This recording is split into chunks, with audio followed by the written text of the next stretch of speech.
Bismillahirrahmanirrahim. Assalamualaikum warahmatullahi wabarakatuh. Eh, Salam sehat semua rekan-rekan mahasiswa. Kita bertemu lagi dalam perkuliahan modul online sebagai suplemen kegiatan perkuliahan dalam bentuk luring ataupun offline. Baik, kali ini kita akan masuk ke mata kuliah mekanika rekayasa 2 ya. Jadi mata kuliah mekanika rekayasa 2 terkait dengan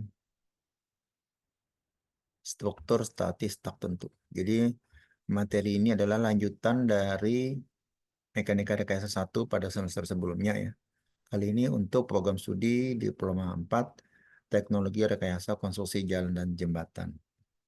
Adapun materi pembelajaran ini terkait dengan lingkup mekanika rekayasa 2 dalam konteks pendidikan diploma di lingkungan jurusan Teknisi Bidang Kebumian dan nanti informasi beban tugas perhitungan nilai mata kuliah ini. Pertama, bahwa materi ini secara umum terbagi menjadi beberapa sub materi ya. Jadi mulai dari pengantar statis tak tentu, derajat ketidaktentuan, lalu metode penyelesaian statis tak tentu. Kemudian ada salah satu metode yang cukup terkenal, yang metode cross untuk balok menerus. Nanti aplikasi metode cross untuk portal, kemudian metode tak tentu lainnya, dan nanti ada pengenalan software atau praktikum statis tak tentu, juga menggunakan software relevan, mungkin AutoCAD, mungkin juga yang lainnya, dan ataupun software SAP seperti itu.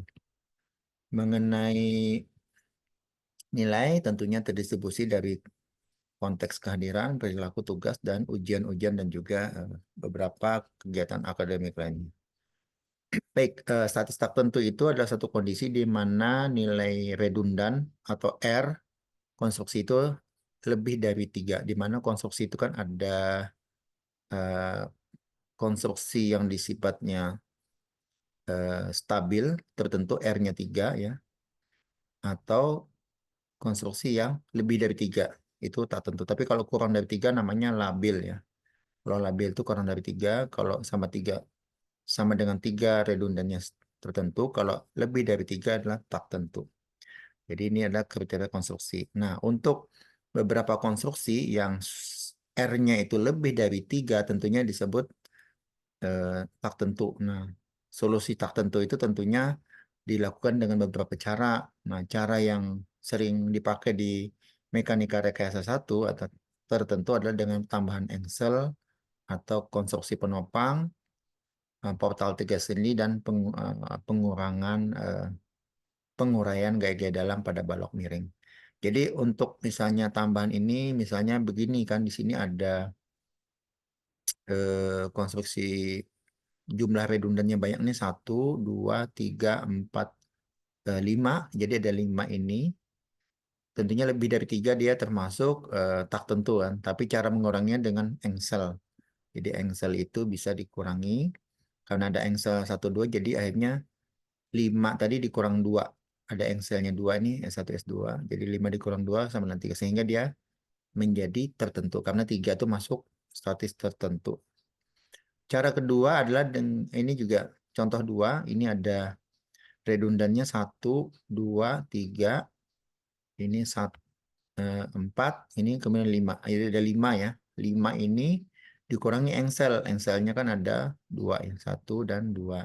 Sehingga sama. Jadi 5 dikurang 2 tetap 3. Jadi ini contoh lain bagaimana tambahan engsel ini membantu tadinya tak tentu lebih dari 3 menjadi tertentu sama dengan 3.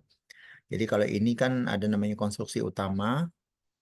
Ini juga konstruksi utama. Kalau yang atas ini konstruksi utamanya seperti itu. Jadi dia topang oleh bagian kiri seperti itu. Dan bagian kanan itu seperti ini. Jadi ini konstruksi penopang ini dihitung duluan, baru masuk ke tertopang atau konstruksi utama. Dan utama ini baru cuma ada 3 ya, 1, 2, 3. Jadi 3 gaya R redundan yang tiga redundant ini termasuk statis tertentu. Di bagian bawah juga begitu, penopangnya 2 kali. Jadi ini nopang yang pertama, nopang yang kedua, baru ini sebagai beban. Sebagai konstruksi utama cuma ada 3 ya, 1, 2, dan 3. Jadi di bagian utamanya cuma ada 3, redundantnya 3. Jadi gaya yang dicap cuma 3 sehingga dia termasuk R3 atau tertentu. Jadi bagaimana tambahan engsel ini membantu perubahan. Cara yang lain adalah dengan portal 3 sendi, di mana sendi ini kan ini, kalau kita hitung sendi-sendi ini R-nya 1, 2, 3, 4, 4 ya. Tapi kita kurangin dengan sendi 1, jadi 4 dikali 1 sama dengan 3, itu juga 3R. Hal yang sama dengan beberapa tinjau kiri, tinjau kanan, tinjau seluruhnya nanti akan ketemu juga. Yang ini adalah metode statis tertentu. Statis tertentu ini nanti hal yang sama, yaitu R3, R3 seperti itu. Sehingga dia dapat disimpulkan. Kemudian ini model-model lain adalah tak tentu lainnya, sendi 1, 2, 3, dan bentuk penopang lainnya. Itu sebagai gambaran untuk statis tak tentu. Baik, ini adalah beberapa ilustrasi, nanti bisa dilihat tertentu dan beberapa redundannya ya, 3, 3, dan seterusnya. Ini kalau 3, 3 stabil, kalau 4 itu sudah tak tentu, 5 tak tentu ya, dan seterusnya. Ini adalah beberapa metode yang diperhitungkan untuk struktur statis tak tentu. Namanya ada cara unit load atau consistent deformation, Castigliano, slope deflection, dari 3 momen, metode Pak Hardy Cross yang nanti akan kita coba tugas besarnya di sini ya. Kemudian metode Kani, Takabeya, physical moment, stiffness, analisa matrik, komputasi, dan metode lainnya. Nanti ini adalah beberapa metode yang biasanya diajarkan secara manual, nanti masuk ke komputasi atau praktikum komputer. Cuma untuk yang hitungan secara manual adalah yang metode Cross nomor 5. Nah, ini prinsip penyelesaiannya tentunya ada beberapa metode. eh, Semua metode tadi kategorinya dibagi 3. Yang pertama kategori metode flexibility, yang kedua metode stiffness, yang ketiga metode pendekatan atau aproksimasi.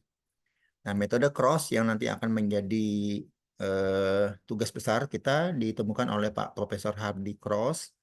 Nanti selanjutnya disebut metode cross, jadi untuk metode balok dan rangka.